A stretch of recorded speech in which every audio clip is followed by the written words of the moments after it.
Assalamualaikum warahmatullahi wabarakatuh. Sekarang kita ke PDP nonlinear order 1. Yang kemarin itu kita bab 1 bab 2 membahas mengenai PDP linear, tapi sekarang yang nonlinear. Nah, di PDP nonlinear order 1 itu memiliki bentuk umum seperti ini.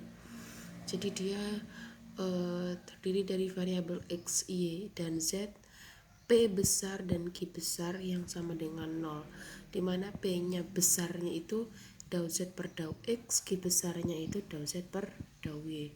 Jadi sama seperti yang sebelumnya, P sama Q-nya. Dan PDP nonlinear order 1 memiliki 3 penyelesaian. Yang pertama dia penyelesaian lengkap dulu, penyelesaian singular, dan penyelesaian umum. Jadi dari penyelesaian lengkap ini sebenarnya tergantung pertanyaan. Jadi kalau misalnya mau ditanyakan penyelesaian singular, berarti penyelesaian lengkap dulu baru diselesaikan secara singular.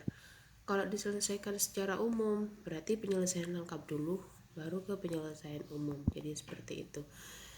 Yang ada di antara kedua-duanya pasti diselesaikan secara penyelesaian lengkap terlebih dahulu, di mana dia itu dilakukan dengan mengubah persamaan yang ini dia menjadi bentuk fungsi baru, yaitu dia terdiri dari variabel X, Y, Z, tetapi PQ-nya menjadi A dan B.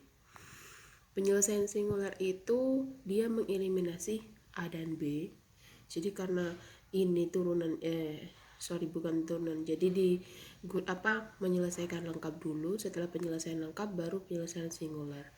Jadi setelah menjadi A dan B, kalau ditanyain singular berarti mengeliminasikan A dan B.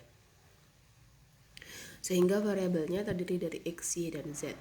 Sedangkan untuk penyelesaian umum, jadi dia ada pemisalan. Jadi dia jika ada eta, A sama dengan B, maka eta A-nya ini dia akan menjadi A. Jadi saya kasih contoh di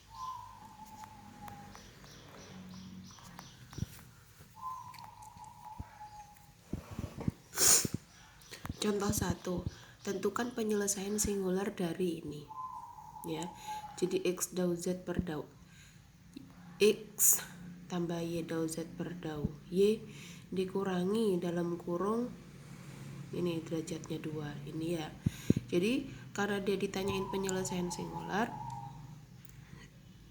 langkah pertama kita harus menjadikan dia penyelesaian lengkap. Nah, di sini ini persamaan ini kita ganti ke dau Z per dau X-nya jadi P besar, dau Z per dau Y-nya jadi Q besar. Maka dia akan menjadi persamaan ini, gitu ya. Nah, sedangkan yang tadi kan langkah pertama harus dijadikan penyelesaian lengkap. Penyelesaian lengkap adalah mengubah P dan Q menjadi A dan B, di mana P adalah A, Q besarnya adalah B. Maka dia akan menjadi persamaan ini. Z sama dengan AX tambah BY min A kuadrat plus B kuadrat, gitu ya. Sehingga yang ruas sebelah kanan saya pindah ke sebelah kiri, kan bentuk umumnya tadi harus sama dengan 0.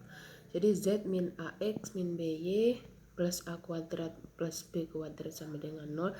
Maka di sini sudah penyelesaian lengkap. Nah, karena ditanyain adalah penyelesaian singular, maka tadi kan mengeliminasi variabel A dan B. Kalau mengeliminasi berarti menurunkan. Jadi yang pertama kita menurunkan yang mengandung variabel A, di mana ini kan sudah menjadi persamaan G, ya kan? Nah, karena ini sudah menjadi penyelesaian lengkap, maka dia penyelesaian lengkapnya fungsi persamaan baru, jadi dia adalah G. Sehingga untuk kalau ditanyain singular, maka kita mengeliminasikan A dan B, yaitu menurunkan yang variabel A dulu. Berarti dau G terhadap dau A yang mengandung A adalah ini. Berarti dia menjadi min X, yang ini dia menjadi 2A sama dengan 0, sehingga A-nya sama dengan X per 2. Untuk yang B yang mengandung variabel B, dia min Y plus 2B, jadi B-nya sama dengan Y per 2. Sehingga nilai A dan B-nya kita substitusikan lagi ke penyelesaian lengkap. Sehingga kalau kita sudah substitusikan A-nya diganti ini, B-nya diganti ini, maka dia akan menjadi penyelesaian singular di mana variabelnya hanya terdiri dari Z, X, dan Y. Benar kan? 4Z sama dengan X kuadrat plus Y kuadrat. Gitu. Gampang.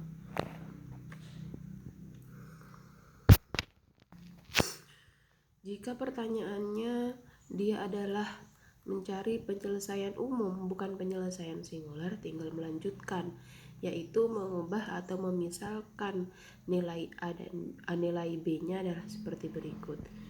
Jadi jika kita diminta mencari penyelesaian umum, maka penyelesaian lengkap yang tadi dijadikan penyelesaian lengkap dulu. Setelah dijadikan penyelesaian lengkap, kita misalkan B sama dengan eta A, sehingga B-nya itu tadi kan saya sudah menyebutkan kalau eta A itu sama dengan B, dan eta A ini dia akan berubah menjadi A, sehingga karena eta A-nya itu sama dengan A dan B-nya sama dengan eta A, maka secara tidak langsung B sama dengan A. Jadi kita masukkan ke dalam rumus yang sudah dijadikan penyelesaian lengkap. Jadi Z min AX, B-nya kan sudah menjadi A, jadi min AY, A kuadrat sama ditambah A kuadrat. Dia akan menjadi ini. Nah, ini penyelesaian yang pertama, di mana kita harus mengeliminasi variabel A-nya lagi. Dia akan menjadi 4A sama dengan X plus Y. Dan A-nya menjadi X plus Y per 4 gitu kan ya. Nih 4. Jadi kalau A-nya berarti kan tinggal 4-nya pindah ke sini jadi pembagi. Nah, di sini karena A-nya sudah ketemu ini, tinggal kita substitusikan ke penyelesaian yang sudah dirubah ke variabel A yang tadi yang persamaan 1. Disubstitusikan ke situ. Nah, ini. Jadi A-nya kita masukkan ke dalam persamaan ini.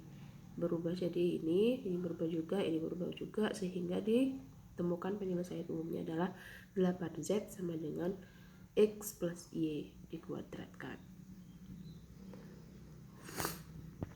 Gampang ya, jadi ini hanya pembukaan aja untuk penyelesaian lengkap singular dan umum. Jadi minggu depan kita persamaan mana yang harus kita selesaikan menggunakan persamaan penyelesaian tersebut. Jadi minggu depan kita ke tipe 1 sampai tipe 4. Terima kasih. Assalamualaikum warahmatullahi wabarakatuh.